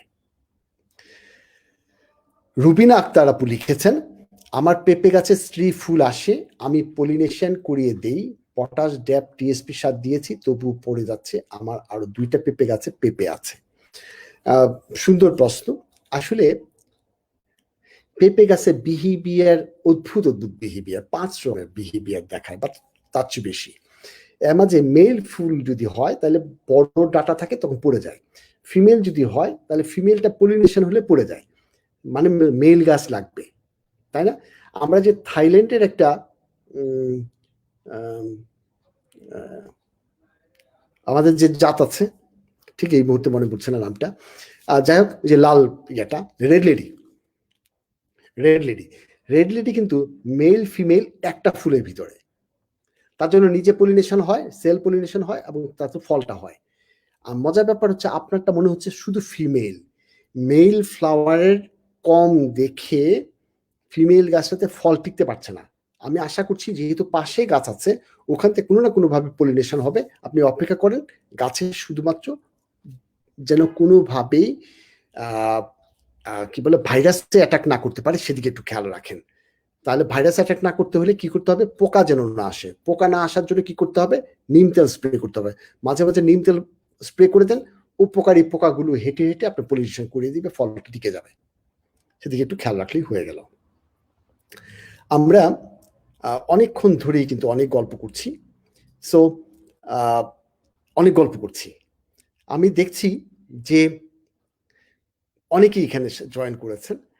যারা যারা জয়েন করেছেন তারা তো দেখছেনই, আমি আপনাদের কাছে রিকোয়েস্ট করব যে প্লিজ যদি সম্ভব হয় আপনাদের টাইমলাইনে আমাদের এই কথাগুলো শেয়ার করে দেন। শেয়ার করলে লাভটা হচ্ছে এইরকম যে অনেক মানুষ যারা এই গ্রিন বাংলাদেশকে খুঁজে পায় না, 90 মিনিট স্কুলিংকে খুঁজে পায় না, তারা পেয়ে যাবে, যারা আগ্রহ আছে তারা পেয়ে যাবে, এবং তার ফলশ্রুতিতে কি ঘটবে, আমাদের যেই সবাইকে সবুজের যে আন্দোলন তৈরি করার কথা গ্রিন বাংলাদেশে, সেটা খুব সহজেই আমরা কিন্তু করতে পারবো, মানে আমরা সবাই মিলে সুন্দর বাগান করতে পারবো। তো আপনাদের কাছে সবার কাছে রিকোয়েস্ট থাকবে আপনারা একটু শেয়ার করে দিবেন আপনাদের টাইম লাইনে। আমাদের সাথে মিঠু আপু জয়েন করেছেন, লাইজু আপু আছেন, ক্রিস আপু আছেন, আসসালামু আলাইকুম, হ্যালো, হাউ আর ইউ, তুষার ভাই জয়েন করেছেন, সালাম ভাই জয়েন করেছেন, পাপি আপু আছেন, সবাই আমাকে আসসালামু আলাইকুম বলেছেন, সবাইকে ওয়ালাইকুম সালাম বলছি, আল্লাহর কাছে শুকরিয়া করছি। তারপর হচ্ছে গাছগুলো বড় হচ্ছে না, কিভাবে যত্ন নিলে, গাজর গাছে বড় হওয়ার জন্য যেটা করতে হবে, মাটিগুলো তুলে দিতে হবে, মাটিটা ঝুরঝুরা না হলে কিন্তু বড় হবে না। 16 চাষে মূলা, তার অর্ধেক তুলা, তার অর্ধেক দান, বিনা চাষে পান। 16 চাষে মূলা বা গাজর এগুলো খুব ভালোভাবে ঝুরঝুরা মাটিতে, মাটি যেন নরম হয় সেদিকে একটু খেয়াল রাখলেই হতো। এখন যেহেতু বড় হয়ে গিয়েছে আমি জানি না মাটিগুলো কেমন অবস্থায় আছে। আহমেদ হাসান ভাই লিখেছেন, সাথেই আছি, ধন্যবাদ আপনাকে সাথে থাকার জন্য। মাসুমা ভুইয়া লিখেছেন, আমার লাউ গাছে স্ত্রী ফুল আসে না, কি করব? স্ত্রী ফুল আসতেই হবে, নাহলে তো ফল হবে না। তার জন্য হচ্ছে লাউ গাছের মাথাটা একটু কেটে দেন, কেটে দিলে 20% ফিমেল ফ্লাওয়ার, তারপরে আবার মাথা কেটে দেন, তাহলে 80% ফিমেল ফ্লাওয়ার হবে। এর জন্যই কিন্তু দেখবেন বাজারে কিন্তু লাউ আসার আগে লাউয়ের ডগা কিন্তু অনেক দামে বিক্রি হয়। আমার প্রিয় খাবার লাউয়ের ডগা, হ্যাঁ, আমার মা রান্না করে খাওয়াতেন, খুব মজার ছিল। রাশিক আহসান রূপক বলেছেন, মিস ইউ স্যার, অবশ্যই আমরা মিস করছি। আমার বন্ধু মাহবুবুল ইসলাম দেখছে, এটা আমার জন্য অনেক বড় পাওয়া। আমাদের গ্রিন বাংলাদেশের একনিষ্ঠ কর্মঠ একজনই আছে যে সারাক্ষণ গ্রিন বাংলাদেশকে নিয়ে ভাবে কিভাবে আপনাদের ভালো মন্দ সবকিছু সলিউশন দিবেন। আমাকে সবসময় বলে তোর এটা করতে হবে। আমরা কিন্তু ইউনিভার্সিটির বন্ধু, মাহবুব ইসলাম, ওর নিকনেম পিপলু। পিপলু আমার খুব কাছের বন্ধু এবং আমার খুবই ওয়েল উইশার। আমি সবসময় যে কোনো বিপদ আপদে পিপলুর সাজেশন চাই, শুধু গ্রিন বাংলাদেশ না, সবসময় কিন্তু সে আমাদের ইউনিভার্সিটি যখন পড়তাম তখনও কিন্তু সে খুব হেল্প করতো সবাইকে, সবার প্রিয় মানুষ। আমাকে অনেকে পছন্দ করতো না, কারণ আমিও সবার সাথে কথা বলি না, কিন্তু পিপলু হচ্ছে মাহবুবুল ইসলাম পিপলু হচ্ছে সবার বন্ধু ছিল, সবাই তার সাথে যোগাযোগটা রাখে। সুমি আপু দেখছেন, স্বপ্না হক আপু দেখছেন, ফুলকপি ব্রকুলি গাছ অনেক বড় ও মোটা হয়েছে কিন্তু ফলের দেখা নাই, এর কারণ কি? খেয়াল করে দেখেন, গাছ মোটা হলেই যে মানে ভালো ফলন দিবে তা কিন্তু না। যদি গাছে CN রেশিও, যদি নাইট্রোজেনের পরিমাণ বেশি বেড়ে যায় তাহলে কিন্তু গ্রোথ ভালো হবে, কিন্তু ফলন হবে না। আপনি জাস্ট একটু পানি দেওয়া কমিয়ে দেন, তাহলে দেখবেন ফলের ট্রান্সফার, ফুলকপি ব্রকুলি ধরবে। তাহলে পানিটা একটু কম করে দেন, তাহলে দেখবেন হয়ে যাবে। একটু স্ট্রেস দিতে হবে তাদেরকে। শামিমা খন্দকার আপু দেখছেন এবং উনি লিখেছেন শেয়ার ডান। স্যার, খুবই প্রাউড ফিল করছি। আমাদের রাজশাহীর অনেক বন্ধু আছেন, আমাদের খুব গ্রিন বাংলাদেশের খুবই ভালো বন্ধু সবাই। রাজশাহী যে আমরা রাজশাহী বাগানি, ওই গ্রুপটা কিন্তু আমাদের সবসময় আমাদের পাশে আছে। আমরাও মনে করি যে আমরাও তাদের সাথে সবার সাথে আছি। শামিমা আপু, থ্যাংকস আপনাকে। তসলিমা আক্তার লিখেছেন ওয়ালাইকুম সালাম। মীরা আপু দেখছেন, গুড। নূরজাহান বন্যা লিখেছেন নিচে কালো দাগ পড়ছে টমেটোর। টমেটো কালো দাগ বলে ব্লোজোম্যান, আমি কিছুক্ষণ আগে বলেছি, দেখলে তো অবশ্যই ছবিগুলো দেখেছেন। ব্লোজোম্যান হলে আপনি দ্রুত কিন্তু ওই ফলটাকে সরিয়ে ফেলবেন, পাশাপাশি গাছের গোড়ায় একটু পরিমাণে জিপসামও দিতে পারেন অথবা চুন দিতে পারেন। জিপসাম যদি আপনার বাজারে আশেপাশে পাওয়া যায় তাহলে ভালো, জিপসাম সাথে সাথে মাটির সাথে দিয়ে দেওয়া যায়। আর চুন হলে আপনাকে ঠান্ডা করে দিতে হবে, পাউডার বানিয়ে দিতে হবে, এইভাবে দিতে হবে। গাজী মাহাদি দেখছেন, আজিম ভাই দেখছেন, আজিম ভাই আসসালামু আলাইকুম। পাপিয়া আপু দেখছেন, শেয়ার দিয়েছেন, খুবই ধন্যবাদ আপনাকে। আসসালামু আলাইকুম, শুভ সন্ধ্যা। জয় শিকদার দেখছেন, থ্যাংকস। আচ্ছা, ইমামুল হক লিখেছেন নেমাটোড দমনের জন্য কতদিন পর পর ফুরাডান বা অন্য কিছু ব্যবস্থা নিতে হয়? আসলে মাটি তৈরি করার সময় নেমাটোড কন্ট্রোল করার জন্য ব্যবস্থা যদি আপনি নিয়ে নিতেন তাহলে খুব ভালো হতো। যেমন মিষ্টি আলু লাগানোর আগে যদি ফুরাডান দিয়ে নিতেন তাহলে কিন্তু আপনার মিষ্টি আলু অনেক ভালো থাকতো। তো সেভাবে মাটি তৈরি করার সময় কিন্তু আপনার এই ফুরাডান বা অন্য কিছু ব্যবহার করা, অন্য কিছু যেটা ব্যবহার করার কথা বলেছি সেটা হচ্ছে নিম পাউডার, নিম খৈল পাউডার যদি আপনি মাটির সাথে মিশিয়ে দেন নেমাটোড মরে যাবে। অথবা আপনি যদি মাটিটাকে রোদ্রে খুলে রেখে দেন, আমরা যেটা সোলারাইজেশন বলি, তাহলে কিন্তু নেমাটোড মরে যায়। নেমাটোড কিন্তু খুব দ্রুত মরে যায়। আবার যদি আপনি একটা মেরিগোল্ড গাঁদা ফুল গাছ লাগিয়ে রাখেন তাহলে দেখবেন অন্য শিকড় দিয়ে বাদ দিয়ে সমস্ত নেমাটোডগুলো এসে গাঁদা ফুলের শিকড়ের ভিতরে মাথা ঢুকিয়ে বসে থাকবে, গাঁদা ফুলকে অ্যাটাক করবে। সো তখন আপনি এই গাঁদা ফুল গাছটাকে তুলে বাইরে ফেলে দিবেন, দেখবেন ওই গাঁদা ফুল গাছগুলো খুবই উইক হয়ে থাকবে। তাহলে বুঝতে পারবেন সমস্ত নেমাটোড এসে এই গাঁদা ফুলে অ্যাটাক করে, গাঁদা ফুলে গাছের শিকড়কে অ্যাটাক করেছে। সো সেভাবে একটু খেয়াল রেখে আপনি কাজগুলো করতে ভালো হবে। শামিমা আপু লিখেছেন শশা, স্কোয়াশ, মিষ্টি আলু গাছে সাদা সাদা দাগ হয়েছে। শুটি মোল না, পাউডার মিলডিউ। পাউডার মিলডিউ হলে সহজ কন্ট্রোল, আপনি নিম তেল সাবান পানি স্প্রে করেন পরপর 2 বার। আপনার কাছে ক্লিবায়ো আছে, ক্লিবায়ো স্প্রে করেন, ভালো হয়ে যাবে। নিম তেল সাবান পানি স্প্রে করলেন, একদিন পরে ক্লিবায়ো স্প্রে করেন, আবার 5 দিন পরে নিম তেল সাবান পানি স্প্রে করেন, তারপরে ক্লিবায়ো স্প্রে করেন, দেখবেন স্কোয়াশ গাছ খুব ভালো। স্কোয়াশ গাছ কিন্তু খুব সেন্সিটিভ। আপনার যদি এটা যদি এখনই নিম তেল যদি স্প্রে না করেন বা কপার ফাঙ্গিসাইড, বৌদ্ধ মিক্সচার অথবা কপার ফাঙ্গিসাইড যদি স্প্রে না করেন, দেখবেন সবগুলো ফল কিন্তু পচে যাবে। স্কোয়াশ গাছ কিন্তু খুব সেন্সিটিভ। সৈয়দা এ জাহিদ আপু দেখছেন, আসসালামু আলাইকুম আপু।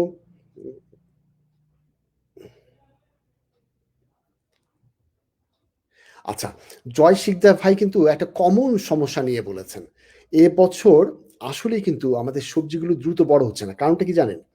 আমাদের লেটে বৃষ্টি হয়েছিল, তখন জমি তৈরি করতে দেরি হয়েছিল, শীতটা পড়েছে পরে, শীত শহর এলাকায় তো পরেই নেই শীত। সো এই সবগুলো কারণে কিন্তু আবার টেম্পারেচারটা দ্রুত বেড়ে যাবে। দেখবেন যদি লম্বা টেম্পারেচার শীত থাকতো তাহলে কিন্তু ফলনগুলো ভালো হতো। এবছর এই সমস্যাটা কিন্তু আমরা ফেস করেছি, আমাদের লাগাতেই দেরি হয়েছে। খেয়াল করে দেখবেন কৃষকরা কিন্তু সময় মতো লাগায়, যার জন্য কিন্তু তাদের ফলনটা ভালো পাওয়া যায়। সালেহীন ভাই একই রকম কথা বলেছেন, খালেদা আপু একই রকম কথা বলেছেন। ফাহমিদা আলম তন্নি, আসসালামু আলাইকুম সালাম। যাকে বন্যা লিখেছেন মীর ইসলাম ভাই। ভাই মীর ইসলাম ভাই কেমন আছেন? আপনার স্পিরুলিনা কেমন হচ্ছে? হ্যাঁ, ভালোই দেখছি। লাল শরীফার জন্য পরিচর্যা প্রুনিং কিভাবে করতে হবে? এখন আপনার শুধুমাত্র কোনো ফাঙ্গাস যেন না গ্রো করে গাছের, এটাই হচ্ছে যত্ন।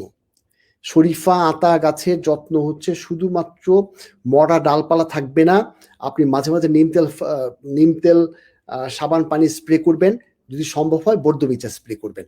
মাটির চুনের পরিমাণটা একটু খেয়াল করবেন, মাঝে মাঝে চুন বছরে একবার দিলে যথেষ্ট, সেদিকে একটু খেয়াল রাখবেন। কায়কোবাদ ভাই লিখেছেন আলু গাছে পাতা কুকড়ে যাচ্ছে, পরামর্শ দিন। আলু গাছে কিন্তু পাতা যদি কুকড়ে যায় বুঝতে হবে যে এখানে ভাইরাসে ধরেছে। এই ভাইরাস গাছটাকে তাড়াতাড়ি তুলে আপনি সরিয়ে ফেলতে হবে, না হলে কিন্তু পোকা এক গাছ থেকে আরেক গাছে নিয়ে যাবে এই ভাইরাস সিমটমগুলো। সো আপনাকে কিন্তু অবশ্যই অবশ্যই যে গাছগুলো ভাইরাস হয়েছে জমি থেকে হেঁটে হেঁটে হেঁটে হেঁটে দেখবেন পুরো বাগানে। আপনি যদি একটা রেখে দেন তাহলে কিন্তু ফলন অনেক কমে যাবে। সো আপনি দ্রুত সরিয়ে ফেলেন, এটা ভাইরাস হয়ে গেলে কিছু কন্ট্রোল করার কিছু নাই। মনির আপু দেখছেন, ওয়ালাইকুম সালাম। সবজি কেন জানি বড় হচ্ছে না? রফিক নেওয়াজ খান, আসসালামু আলাইকুম স্যার, আমি কৃষি বিশ্ববিদ্যালয়ে একটা গাছ বিক্রয় কেন্দ্র চালু করা কি দরকার না? আমরা আর যাই হোক গাছ কিনে প্রতারিত হব না। আসলে আপনার প্রস্তাবটা খুব ভালো। কৃষি বিশ্ববিদ্যালয়ে যদি এইরকম একটা নার্সারি করতে পারতাম তাহলে ভালো হতো, কিন্তু আমাদের এজেন্ডা হচ্ছে টেকনিক্যাল পার্সন তৈরি করা, যেমন হচ্ছে এডুকেশন দিয়ে এগ্রিকালচারিস্ট তৈরি করা আর গবেষণা করা। আমরা যদি নার্সারি বিজনেসটা করতে যাই তাহলে আলাদা আরেকটা ডিপার্টমেন্ট করতে হয়। এই নার্সারির জন্য সরকার কিন্তু উদ্যোগ নিয়েছে, আপনি দেখবেন সরকারি কিন্তু অনেক নার্সারি তৈরি হয়েছে যারা খুব ভালোভাবে ভালো জাতের এবং কোনো ট্যাগ করে গাছের এবং টেকনিক্যাল নলেজ দিয়ে দিয়ে নার্সারি ম্যান যারা ফার্মার আছে তাদের জন্য গ্রো করার জন্য চেষ্টা করছে। ডিএই ডিপার্টমেন্ট অফ এগ্রিকালচার এক্সটেনশন সবসময় কিন্তু আপনাদের জন্য এই সার্ভিসগুলো দিয়ে যাচ্ছে। আপনারা আপনার এলাকার পাশে আশেপাশে দেখবেন ডিপার্টমেন্ট অফ এগ্রিকালচার এক্সটেনশনের তাদের হর্টিকালচার নার্সারি আছে, সেখানে যদি যোগাযোগ করে তাদের সাথে ভালো চারাগুলো আপনি কিনতে পারবেন। পাশাপাশি হচ্ছে বিএডিসিও কিন্তু এইরকম ভালো কোয়ালিটি সিড এবং সিডলিং তৈরি করার জন্য অ্যাসাইন, সো তারা কিন্তু এটা করছে। সো আপনি বিএডিসির যদি খামার কোথায় পান তাহলে সেখানে যোগাযোগ করতে পারেন। ঢাকায় যারা আছেন তাদের জন্য বলি কাশিমপুর বিএডিসি ফার্ম আমার দেখা খুব ভালো একটি গাছের কি বলে এটাকে সোর্স। আপনারা যারা ঘুরতেও যদি একবার যান কাশিমপুর বিএডিসি, ওখানে গিয়ে দেখবেন শত শত উন্নত জাতের গাছপালা ভরা, আপনি যে জাতে চাবেন ডিএইর বলেন বিএআরআই যে ভালো ভালো জাতগুলো আছে দেশের বাইরে থেকে তারা এনে সেসব ভালো ভালো। আমি সেদিন গিয়েছিলাম কিছুদিন আগে বিএডিসি খামারে, আমি প্রায় সময় যাই, ওখানে দিয়ে দেখলাম লাল জাম্বুরা, বড় বড় মালটা, তারপর হচ্ছে মিষ্টি মিষ্টি কলম চা, আমি খেয়ে তো একদম ঠান্ডা হয়ে গেছে, একদম মিষ্টি। সো এরকম অনেক কিছু আছে ওদের কাছে। সো আপনারা যদি অবসর সময়ে যদি মনে করেন যে ওখানে যেতে চান ঘুরে আসেন, দেখবেন ভালো লাগবে। ঢাকায় যারা আছেন আশেপাশে যারা আছেন।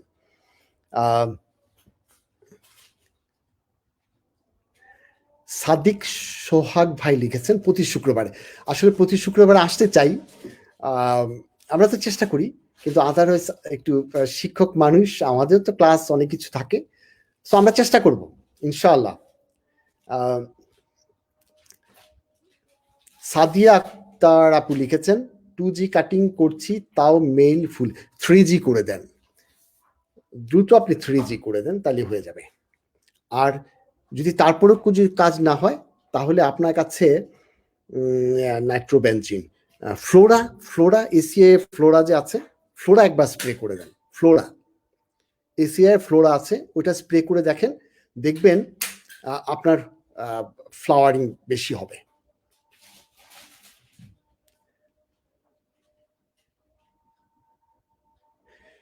ফাইজুল ইসলাম ভাই লিখেছেন, ছাদ বাগানে মাটি তৈরির সময় বিভিন্ন ছত্রাকনাশক, আমি সেটা মনে করছি না। আপনি যদি চুন, সেবিন পাউডার, যেটা পিঁপড়া যেন না থাকে সেটা, অথবা ফোরারান যদি ব্যবহার করে নেন এবং তা রেখে দিয়ে ঢেকে রেখে কয়েকদিন পরে যদি গাছ লাগান, তাহলে দেখা যাবে মাটিতে কোনো ফাঙ্গাস বা ইনসেক্টের ডিম এগুলো থাকে না।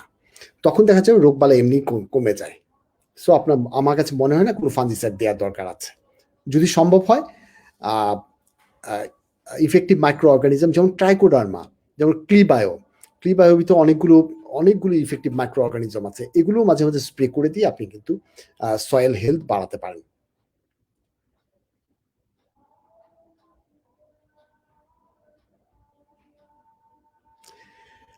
সাদিয়া আফরোজ আপু লিখেছেন, আসসালামু আলাইকুম, চন্দ্রমল্লিকার সিজন শেষ হলে কি ছেটে দিব? চন্দ্রমল্লিকার সিজন যদি শেষ হয়ে যায়, তখন এই গাছগুলোকে আগামী বছর বাঁচিয়ে রাখার জন্য আপনি কিন্তু এখান থেকে ডাল কেটে আবার লাগিয়ে দিবেন, একটু সেচের জায়গার ভিতরে লাগিয়ে দিলে ওখান থেকে নতুন চারা গজাবে। এরপরে বছর আবার ওখান থেকে যদি চারা তৈরি করেন, তাহলে কিন্তু আপনি চারাগুলো অনেকগুলো পাবেন। এই বছর যদি এই গাছটাকে ছেটে দিয়ে রেখে দেন, তাহলে দেখা যাবে গাছগুলো একটু শক্ত হয়ে যাবে। সো নতুন নতুন চারা তৈরি করলে গাছের ফলন ভালো হবে। আপনি ছেটে দিবেন, ছেটে দিয়ে এগুলো আবার লাগিয়ে রাখবেন এবং ওখান থেকে নতুন চারা তৈরি হবে। সো একটু বেশি করে পানি দিতে হবে। তো এইভাবে অনেকেই অনেক প্রশ্ন করেছেন। একজন লিখেছেন, বন্যাপু লিখেছেন, কাশিমপুর বিএডিসিতে যেতে কোনো অনুমতি লাগে? বিএডিসি হচ্ছে আপনাদের সার্ভিস দেওয়ার জন্য, তারা সবসময় বসে থাকেন। তারা ওখানে গেলে দেখবেন ওখানে বিএডিসির মানুষগুলো, অফিসারগুলো এতটাই ভালো যে আমার যখন ছুটি পাই আমি কিন্তু দৌড় দিয়ে ওখানে চলে যাই। কারণ হচ্ছে ওনাদের ফিলিংসটা এত সুন্দর। আপনি যাবেন, দেখবেন যে আপনার ভালো দিনটা কাটবে। ওখানে কোনো পারমিশন লাগবে না, গেটে গিয়ে শুধু বলবেন যে আমরা 90 মিনিট স্কুলিং থেকে শুনেছি, জামাল স্যার বলে দিয়েছে আসতে, আমরা এসেছি। আপনারা যাবেন, দেখবেন প্রচুর গাছের সমারোহ আছে। যাবেন, অবশ্যই বেড়াতে যাবেন। গাছের বৃদ্ধি অনেক কম। আচ্ছা, অনেক গল্প করে ফেলছি, তাই না? অনেকেই বোর ফিল করছেন। যারা যারা জয়েন করেছেন তাকে সবাইকে শুভেচ্ছা জানাচ্ছি। এখন একটা গল্প বলতে চাই, গল্প না, এটা জাস্ট এই বিদ্যার আলাপ না করে অন্য আলাপ করতে যাচ্ছি। যারা আরো প্রশ্ন করেছেন তাদের উত্তর হয়তো বা পেয়ে গিয়েছেন, তো আমি আর সময়টা নষ্ট করছি না। আপনাদের সবাই খুব ব্যস্ত। আমি ইনশাল্লাহ আগামী শুক্রবার আসার জন্য চেষ্টা করব। ইনশাল্লাহ আগামী 2-1 দিনের মাঝেই যারা আম নিয়ে চিন্তা ভাবনা করছেন, আমের উপর একটা লেকচার দিয়ে 2-1 দিনের মাঝে আসবো। সেটা এখন যেটা করছি, যে আপনি দেখেছেন মাহবুবুল ইসলাম পিপলু কিন্তু একটা মেসেজ দিয়েছে যে আগামী 23 তারিখ আমরা ইনশাল্লাহ আমরা আপনাদের কাছে মাজিম গ্রুপ থেকে, মাজিম গ্রুপ সবসময় আমাদের সাথে হেল্প করে। মাজিম গ্রুপ আমাদের যে গ্রিন বাংলাদেশের যে মেম্বার আছে তাদেরকে সম্মানে নববর্ষের উপলক্ষে আমাদের কাছে কিছু গিফট দিতে চেয়েছেন এবং তারা স্যাম্পল দিয়েছেন। যেমন হচ্ছে এখানে একটা জৈব সার দিয়েছেন, মাজিম জৈব সার, এই স্যাম্পলটা। তারপরে এখানে একটা মজার সার দিয়েছেন, দেখেন এনপিকে সালফারও পর্যন্ত আছে। এই সারটা খুবই গাছের জন্য খুব ভালো, এই সারটাও গিফট হিসাবে দিবেন। আর এটা হচ্ছে ওই যে নাইট্রোবেনজিন বললাম, নাইট্রোবেনজিনে একটা না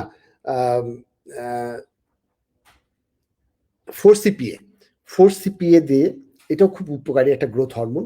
সেই রকম এটা হচ্ছে 100 ml, অনেক দিন ব্যবহার করতে পারবেন। এরকম 3টা আইটেম তারা গিফট দিতে যাচ্ছে আপনাদেরকে। মাজিম গ্রুপ কিন্তু তারা ছাদ বাগানের টেকনোলজি সাপোর্ট দেয়। মাজিম গ্রুপ আপনার যদি লেবার লাগে তাহলে লেবার সাপোর্ট দেয়। অনেকগুলো ফেসিলিটিস তারা ছাদ বাগানীদের জন্য করছে। তো আপনারা যারা দেখছেন তারা আমি কোথাও না কোথাও আমি লিখে দিয়েছি মাজিম গ্রুপের অ্যাড্রেস, ওখানে যে তারা যে সার্ভিসগুলো দিচ্ছে সেগুলো একটু দেখে নেবেন। তারা ভালো ভালো কিছু প্রোডাক্ট নিয়ে আসছে, এই স্যাম্পল হিসেবে আমাদের কাছে এটা দিয়েছে। তো ওনারা বলেছেন আপনারা যারা যারা রেজিস্ট্রেশন করবেন, আমার একটা পোস্ট কিন্তু আছে, রেজিস্ট্রেশন করবেন তাদেরকে ওনারা এইরকম 3টা প্যাকেট শুভেচ্ছা উপহার দিবেন। নববর্ষে অনেক বড় পাওয়া আমাদের জন্য। মাজিম গ্রুপসকে আমি অগ্রিম থ্যাঙ্কস জানাচ্ছি। পাশাপাশি হচ্ছে আপনারা ওই পোস্টটা খুঁজে বের করেন, গ্রিন বাংলাদেশে দেয়া আছে, যে আমি ছবি দিয়ে দিয়েছি, সেখানে আপনারা যদি নামটা যদি লিখে দেন তাহলে ওই নাম দিয়ে আমরা লিস্ট 2 দিন আগে আমরা 23 তারিখে ডেট ফিক্সড করেছে আমার বন্ধু। সো 23 তারিখে 2 দিন আগে আমরা লিস্ট আপনাদের কাছে পৌঁছে দিব। সেই লিস্ট অনুযায়ী যারা যারা নাম থাকবে, আপনারা যারা লিস্ট করবেন তাদের সবাইকে আমরা এই 3টা উপহার সবাইকে আমরা একটা প্যাকেটে করে আপনাদেরকে দিব। সো আমরা আশা করছি আপনারা নাম লিখে দিবেন, নাম লিখবেন অবশ্যই। আর আজকে আমার যে লেকচারটা হয়েছে এটা অনেকেই প্রশ্ন করেছে, সেগুলো উত্তর দেইনি আমি। যাই হোক, আম গাছ নিয়ে হোসনে আরা জামান আপু লিখেছেন, আম গাছে অনেক মুকুল এসেছে কিন্তু ঝরে যায়, কি করব? আমি আপাতত বলছি যে ঝরে যাবে না, আপনি যদি পরিষ্কার পরিচ্ছন্ন রাখেন, এটার ভিতরে পোকার যেন আক্রমণ না হয়, পলিনেশন। আম গাছে মুকুল যেটা পুরোটা থাকে, সে মুকুলে কিন্তু 100 ভাগ ফুলের ভিতরে 98 ভাগ হচ্ছে মেল ফ্লাওয়ার, মাত্র 2 ভাগ হচ্ছে ফিমেল ফ্লাওয়ার। ফিমেল ফ্লাওয়ার থেকে আম হবে, বাকিগুলো ঝরে পড়বে। আমি 2-1 দিনের মাঝেই আমি 90 মিনিট স্কুলিং এর একটা ব্যানারে আপনাদেরকে আম নিয়ে কিভাবে যত্ন করতে হবে, সারা বছর কিভাবে আম উৎপাদন করা যায়, আমের রোগ বালাই কিভাবে বেশি আম উৎপাদন করা যায়, আমি আসছি। আমি আপনাদেরকে সবাইকে ওই দিন প্রশ্ন করলে আমি উত্তরগুলো দিব এবং পাশাপাশি অনেক ইনফরমেশন দিয়ে আপনাদের সাথে কথা বলবো। সো অনেক গল্প করে ফেললাম, বোর ফিল করছেন কিনা আমি বুঝতে পারছি না। সবাইকে ধন্যবাদ জানাচ্ছি যে এত ব্যস্ততার মাঝেও আমার কথাগুলো শুনছেন। আপনার কাছে একটাই রিকোয়েস্ট থাকবে, আপনারা আমাদের এই যে উদ্যোগগুলো, গ্রিন বাংলাদেশের যে উদ্যোগ 90 মিনিট স্কুলিং সবার কাছে পৌঁছে যাক, এর জন্য আপনারা একটু বেশি বেশি শেয়ার করে দিয়ে সবাইকে একটু জানিয়ে দিবেন যে 90 মিনিট স্কুলিং আপনাদের প্রবলেমগুলো সলিউশন দেওয়ার জন্য আমরা শুক্রবারে আসি এবং এভাবে গল্পগুলো করি। আপনাদের যারা যারা জয়েন করেছেন সবাইকে ধন্যবাদ। আর পরে যারা ভিডিওটা দেখবেন তাদেরকেও ধন্যবাদ জানাচ্ছি। আমার জন্য সবাই দোয়া করবেন। আর আমি একটু আদারওয়াইজ একটু ব্যস্ত আছি অন্য একটা কারণে, আমার মায়ের শরীরটা একটু খারাপ আছে, সবাই মায়ের জন্য দোয়া করবেন, আমার মায়ের জন্য। সো সবাই ভালো থাকবেন, সবাই সুস্থ থাকবেন, সেই কামনা করে আজকে বিদায় নিচ্ছি। ভালো থাকবেন সবাই। আসসালামু আলাইকুম।